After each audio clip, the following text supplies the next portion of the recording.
যারা জঙ্গলে ও নদীতে আছো সকলে শোনো, সুন্দরবনের জঙ্গলের গহীনে গোভূতের উৎপাত আবার বেড়েছে।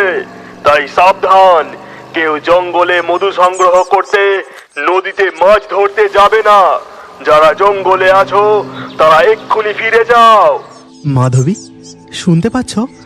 মনে হয় ফরেস্ট ডিপার্টমেন্টের অফিসাররা কিছু প্রচার করছে। হ্যাঁ, তাই তো। ভালো করে শোনো তো কি বলছে।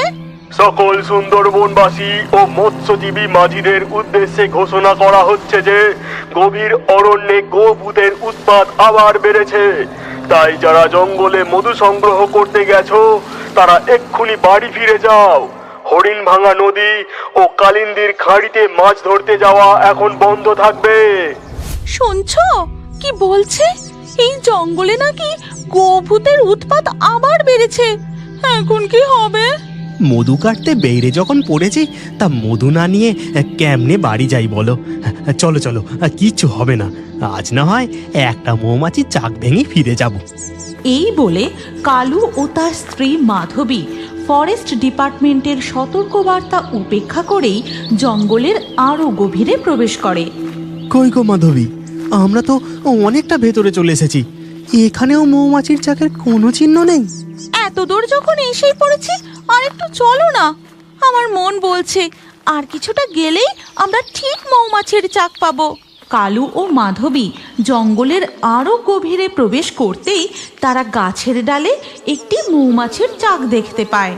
তোমাকে বলেছিলাম না, আর একটু গেলেই আমরা ঠিক মৌমাছির চাক দেখতে পাবো।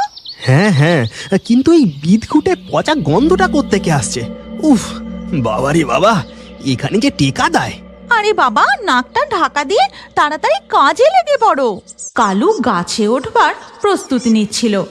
এমন সময় তারা শুনতে পায়,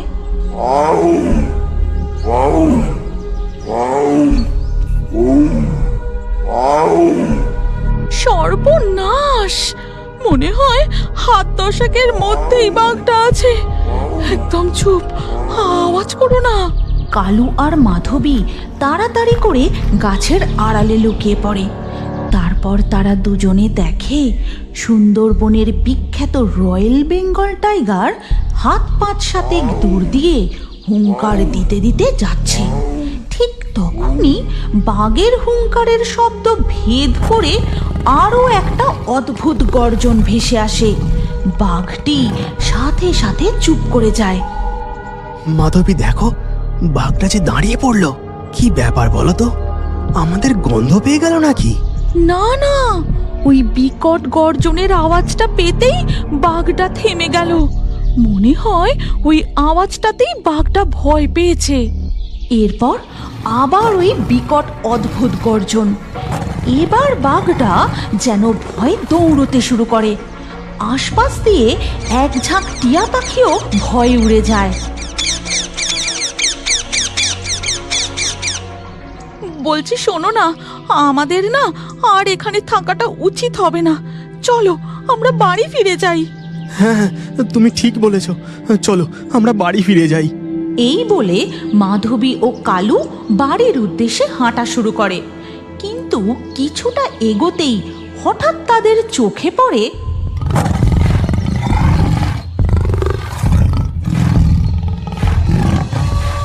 দুটি দানব আকৃতি গোভূত একটি বাঘকে ঘিরে ধরেছে।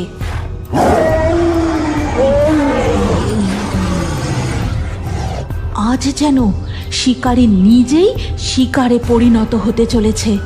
হে বনবিবি, রক্ষা করো আমাদের। কি ভয়ঙ্কর দৃশ্য! এই সংকট থেকে আমাদের উদ্ধার করো। এরপর ওই বাঘটা কোনো রকমে প্রাণ বাঁচিয়ে আবার দৌড়তে শুরু করে। গোভূত দুটিও বাঘটার পিছু পিছু ধাওয়া করে। দৌড়তে দৌড়তে বাঘটা একটা ঝোপের মধ্যে ঢুকে যায়। তারপর গোভূত দুটিও সেই ঝোপের মধ্যে ঢোকে।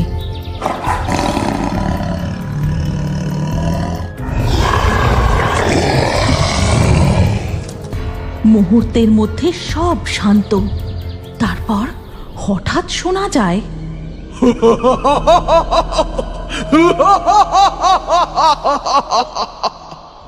শুনতে পাচ্ছ? এটা কোনো মানুষের হাসির শব্দ না। হ্যাঁ তাই তো। আর অদ্ভুত ব্যাপার, বাঘটাও তো ওই ঝোপের দিকেই ঢুকলো। নিজের চোখ আর কানকে বিশ্বাস হচ্ছে না। যেখানে দানবের মতো ভয়ঙ্কর গোভূত বাঘের শিকার করে, সেখানে মানুষের অট্টহাসি। মাধবী, এক্ষুনি এখান থেকে পালিয়ে চলো, এই জঙ্গল এখন আর নিরাপদ নয়। এই বলে কালু ও মাধবী কোনো রকমে প্রাণ হাতে নিয়ে তাদের বাড়ি এসে পৌঁছায়। এরপর ধীরে ধীরে সন্ধ্যা হয়ে যায়। কেটে যায় বেশ কিছুদিন। মাধবী, আজ কটা মাছ ধরে নিয়ে আসি। এইভাবে ভয়ে বাড়িতে বসে থাকলে পেট চলবে কি করে? সাবধানে যেও, দুগ্গা দুগ্গা দুগ্গা দুগ্গা। এরপর কালু জাল নিয়ে বেরিয়ে পড়ে। তারপর নৌকায় করে নদী পথে যেতে যেতে তার সাথে দেখা হয় রঘু জেলের। কি হে রঘু, চললে কোথায়? এই একটু কালিন্দির খাঁড়ির দিকে যাচ্ছি। সে কি, তুমি জানো না জঙ্গলের গহীনে আবার গোভূতের উৎপাত বেড়েছে? ফরেস্ট ডিপার্টমেন্টের লোকজন সতর্কতা জারি করেছে। আর তোমার সাথে ওই লোকটাই বা কে? ও এভাবে চাদর মুড়ি দিয়ে আছে কেন? ও পর্যটক, সুন্দরবন ঘুরতে এসেছে। সুন্দরবনের কনকনে ঠান্ডা তো, তাই চাদর মুড়ি দিয়ে আছে। আমি চললাম। রঘু জেলে তাড়াহুড়ো করে তার নৌকা নিয়ে নদী পথে জঙ্গলের আরো গভীরে চলে যায়। রঘু যেন আমাকে একটু এড়িয়ে গেল। কি ব্যাপার কি জানি, যাগ্গে বুঝবে ঠেলা। এরপর কালু জাল ফেলে মাছ ধরতে থাকে। এমন সময় হঠাৎ সে দেখে এক ঝাঁক টিয়া পাখি ভয়ে উড়তে উড়তে চলে গেল। তারপরেই শোনা যায় বাঘের গর্জন।